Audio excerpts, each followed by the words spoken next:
কেন্দ্র সরকারের নিয়ে আসা ওয়াকফ সংশোধনীর আইনের বিরুদ্ধে সারা দেশে আন্দোলন হচ্ছে, পশ্চিমবাংলাতেও আন্দোলন হচ্ছে।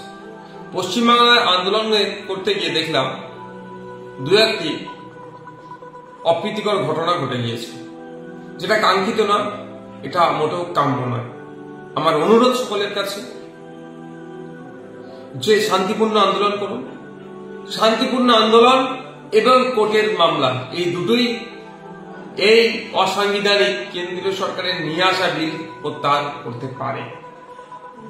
সুতরাং আন্দোলনে যদি কোন রকম হিংসা চলে আসে প্রত্যক্ষভাবে বা পরোক্ষভাবে, তাহলে কিন্তু এই আন্দোলনের গতিপথ রুদ্ধ হবে এবং সাথে সাথে ওই ওয়াকফ সংশোধনী আইন প্রত্যাহারের ক্ষেত্রেও লড়াই যেটা হচ্ছে গণতান্ত্রিক প্রক্রিয়ায়, সেটা দুর্বল হবে। আমাদের মাথায় রাখতে হবে, আমাদের আন্দোলনটা দীর্ঘমেয়াদী করতে হবে। আমাদের আন্দোলনটা সুনির্দিষ্ট ওয়েতে রাস্তাতে নিয়ে যেতে হবে এবং সম্পূর্ণ শান্তিপূর্ণ। বিভিন্ন পন্থা অবলম্বন করতে হবে শান্তিপূর্ণ আন্দোলনের জন্য। আমাদেরকে নজর রাখতে হবে।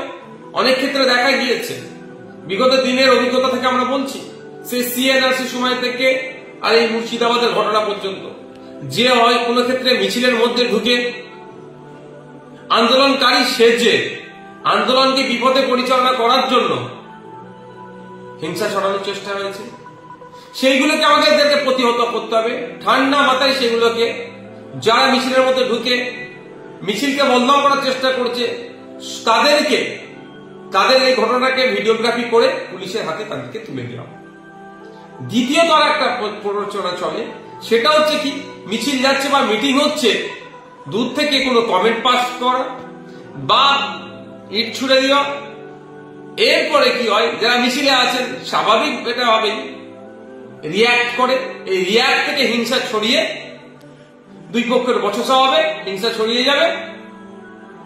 তাহলে এইটাতেও আন্দোলনের গতি রুদ্ধ হবে। সুতরাং কিন্তু এই ধরনের ঘটনা ঘটে।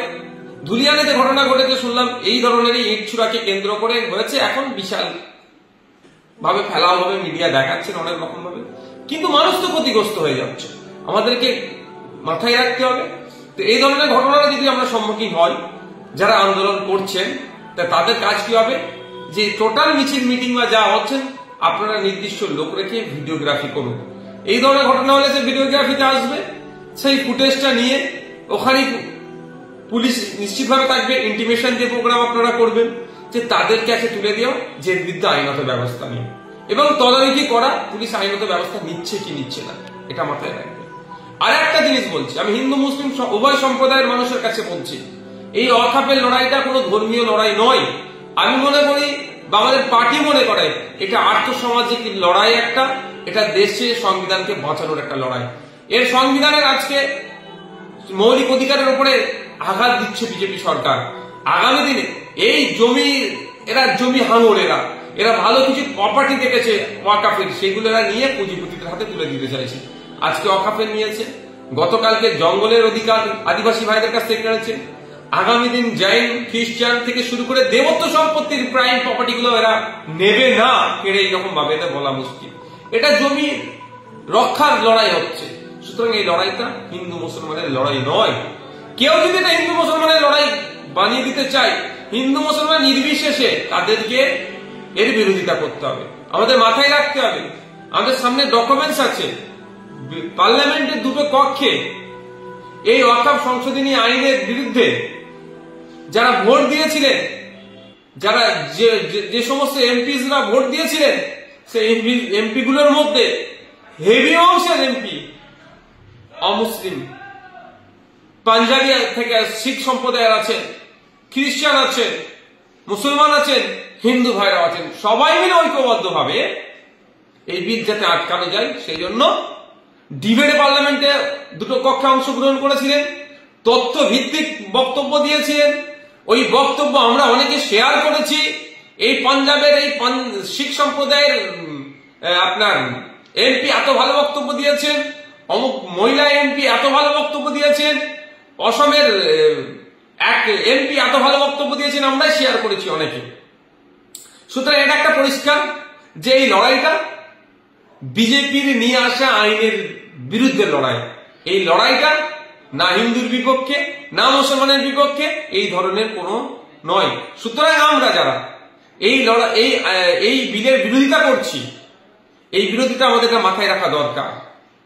আমাদের শব্দ চয়ন, আমাদের বক্তব্য সেই ধরনের হওয়া দরকার যে আমাদের যেন নির্দিষ্ট লক্ষ্য যেন আমাদের থাকে, লক্ষ্যভ্রষ্ট না হয়ে যায়।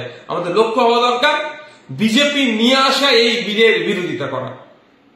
আর একটা জিনিস, সুপ্রিম কোর্টে মামলা 16 তারিখে ফার্স্ট হিয়ারিং আছে। 16 তারিখে যে হিয়ারিং হবে, আমার কথা যদি অসত্য হয় আপনারাও দেখে নেবেন। যে সমস্ত অ্যাডভোকেটরা দাঁড়াবেন, আইনজীবীরা যারা এই মামলার মানে আমরা যারা মামলা করেছি আমাদের পক্ষ নিয়ে যারা দাঁড়াবেন, তাদের মধ্যে হেভি অংশের আইনজীবী কিন্তু মুসলিম সম্প্রদায়ের নয়। আর যে হিন্দু ভাইদেরকে বিজেপি ভুল বুঝিয়ে এই ওয়াকফ নিয়ে হিন্দু মুসলমানের মধ্যে বিভেদ তৈরি করার চেষ্টা করছে, সেই হিন্দু ভাইদেরকে বলছি, পার্লামেন্টে যারা এই ওয়াকফ আইনের বিরুদ্ধে তখন বিল ছিল, বিলের বিরুদ্ধে ভোট দিয়েছিলেন, তারা সবাই কিন্তু মুসলিম সম্প্রদায়ের নয়, তারা অনেকে হিন্দু সম্প্রদায়ের, বেশি হচ্ছে হিন্দু সম্প্রদায়। তাহলে তারা ভোট কেন দিয়েছে? এটা মুসলমানদের শুধু সমস্যা নয়, এটা দেশের একটা জ্বলন্ত সমস্যা। সংবিধানকে এরা মিটিয়ে দিতে চাইছে, সংবিধানকে রক্ষা করতে হবে, এই জন্য তারা ভোটটা দিয়েছে। ঠিক একইভাবে সুপ্রিম কোর্টে যে সমস্ত আইনজীবীরা লড়াই করবেন 16 তারিখ থেকে শুরু হবে লড়াই, মানে হিয়ারিং শুরু হবে, তারা শুধুমাত্র মুসলিম সম্প্রদায়ের নয়, তারা হিন্দু সম্প্রদায়েরও আছেন, বিভিন্ন সম্প্রদায়ের থাকবেন তারা। তাহলে এটা আমাদের মাথায় রাখতে হবে। এই লড়াইটা আমাদের সংবিধান বাঁচানোর লড়াই। এই লড়াইটা ওয়াকফ শুধুমাত্র ওয়াকফ সম্পত্তি বাঁচানোর লড়াই নয়। আগামী দিনে দেবত্ব সম্পত্তি থেকে হাত দেবে না কেউ গ্যারান্টি নিয়ে বলতে পারে না।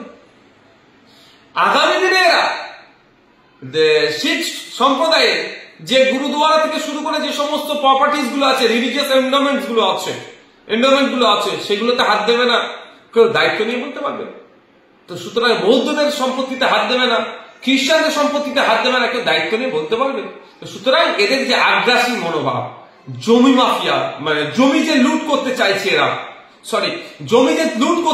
এরা, এটা বন্ধ করতে হবে। সেই জন্য আমাদের সকলকে ঐক্যবদ্ধ হয়ে এই লড়াইয়ে সামিল হতে হবে। এই লড়াইয়ে সামিল হয়ে বিজেপির এই নিয়ে আসা বিলের বিরোধিতা করতে হবে। আমরা কোনো মতেই এই লড়াইকে, এই আন্দোলনকে শুধুমাত্র একটা সম্প্রদায়ের আন্দোলন বলে দেগে যেমন দেব না, শুধুমাত্র একটা সম্প্রদায়ের মানুষই আন্দোলন শুধু করবে এটা বলো কাউকে আমরা এই আন্দোলন যারা করতে চাই তাদেরকে নিরুৎসাহী করব না। এই আন্দোলনটা সর্বসম্প্রদায়ের মানুষ, সর্বধর্মের মানুষ মিলে আন্দোলন করতে হবে এবং সকলে ঐক্যবদ্ধ থাকলে বিজেপি সরকার দ্রুত এই আইনকে প্রত্যাহার করতে বাধ্য হবে। কৃষি বিল নিয়ে সরকার পিছু হেঁটেছিল কেন? কৃষক সম্প্রদায় যারা ছিলেন, কৃষক সম্প্রদায়ের মধ্যে শুধুমাত্র শিখ সম্প্রদায়ের মানুষ ছিলেন না, ভিন্ন সম্প্রদায়ের মানুষ ছিলেন। হিন্দু কৃষক, মুসলিম কৃষক, খ্রিস্টান কৃষক, পাঞ্জাবি কৃষক, সব কৃষক মিলে এক হয়ে কৃষক সম্প্রদায় আন্দোলন করেছিল। এমন আন্দোলন করেছে, শান্তিপূর্ণ আন্দোলন, সেটা বাধ্য হয়েছে কেন্দ্র সরকার পিছু হাঁটতে। তাই আমাদেরকেও সজাগ সতর্ক থাকতে হবে। কিছু কুচক্রীদের ফাঁদে আমরা পা দেব না। কিছু রাজনৈতিক কারবারিরা আছে যারা লাশের উপরে রাজনীতি করতে চায়, যারা হিংসাকে সামনে রেখে, বিভাজনকে সামনে রেখে কেউ ক্ষমতায় টিকে থাকতে চায় তো কেউ ক্ষমতায় আসতে চায়, তাদের ফাঁদে আমরা পা দেব না। আমরা প্রতিবেশী, আমাদের সহনাগরিকের যে ভাবে আমরা সহাবস্থান আমাদের ছিল সেটা আছে, থাকবে। এটা মাথায় রেখে কিভাবে আমার প্রতিবেশী নাগরিককে এই আইনের কুফলটা কি আছে সেটা বুঝাতে হবে, আপনাকে বুঝিয়ে তাকেও এই আন্দোলনে সামিল করার দায়িত্ব আপনাকে নিতে হবে। আর প্রতিবেশী ভিন্ন সম্প্রদায়ের মানুষ যদি ভুল বুঝে তাকেও সঠিকটা বোঝাতে হবে। তাকে বিজেপি বা আরো সেই সমস্ত রাজনৈতিক দলগুলো আছে ভুল পথে পরিচালিত করার চেষ্টা করলে সেটা করতে দেওয়া যাবে না। পরিশেষে আবারও বলছি, একটা কথা কারো যদি খারাপ লাগে আমাকে ক্ষমা নজরে দেখবেন, যে নেতৃত্বহীন কোন আন্দোলনে আপনারা যাওয়া থেকে 5 বার ভাববেন। কারণ যে কোনো আন্দোলনে, গণতান্ত্রিক প্রক্রিয়া আন্দোলন যেখানেই হয় সেখানেই আমার সমর্থন থাকে। কারণ এখন একটা সময় চলছে, বিজেপি তৃণমূলের করুণ অবস্থা চলছে। তো বিজেপি বিভাজনের রাজনীতি করে ক্ষমতায় টিকে থাকতে চাইছে, আর তৃণমূল এই তৃণমূল সরকার আমলে যে 26,000 চাকরি বাতিল হয়েছে, যোগ্যরা অনেক বাতিল হয়ে গেছে, তার থেকে পরিত্রাণ পাবো কি করে? তার জন্য সে বিভিন্ন রাস্তা খুঁজছে। সুতরাং সজাগ সতর্ক থাকবেন, প্ররোচনায় পা দেওয়ার দরকার নেই। ওয়াকফ সংশোধনী আইনের বিরুদ্ধে গণতান্ত্রিক প্রক্রিয়াটি আমাদেরকে দীর্ঘমেয়াদী আন্দোলন সংগঠিত করতে হবে।